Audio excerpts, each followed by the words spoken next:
Hello అండి, 899 రూపీస్కి beautiful కాటన్లో 3 పీస్ సెట్ తీసుకువచ్చాము. అది కూడా 4 డిఫరెంట్ కలర్స్లో. వీటిలో సైజెస్ వచ్చేసరికి M2XXL ఉన్నాయి. నేను కలర్ వేసుకున్నాను, చాలా బాగుంది. అండ్ ఇది టాప్ అండి, మొత్తం ఇది పెయింట్లో వస్తుందండి.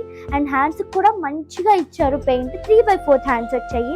అండ్ చూసారా, టాప్కి సైడ్ ఇచ్చారు అండ్ ఇక్కడ టాప్ కి కింద కూడా ఇచ్చారు. చాలా బాగుంది పెయింట్ అయితే. అండ్ ఈ హ్యాండ్ కూడా పెయింట్ అయితే వచ్చింది. ప్లాజో ప్యాంట్ ఇచ్చారండి, ప్లెయిన్ వచ్చింది. అండ్ ఇది దుపట్టా చాలా డిఫరెంట్ ప్యాటర్న్ లో ఇచ్చారు, లాంగ్ దుపట్టా వచ్చింది. అండ్ మేము చూపించే మాక్సిమం 3 పీస్ సెట్ లో 2-in-1 యూజెస్ ఉంటాయి. దుపట్టా లేకుండా కార్డ్ సెట్ లో పే చేయొచ్చు, ఆ దుపట్టా వేసుకొని 3 పీస్ సెట్ లో కూడా పే చేయొచ్చు. అండ్ వీటిలో 3 కలర్స్ ఉన్నాయి, అవి కూడా చూసేయండి.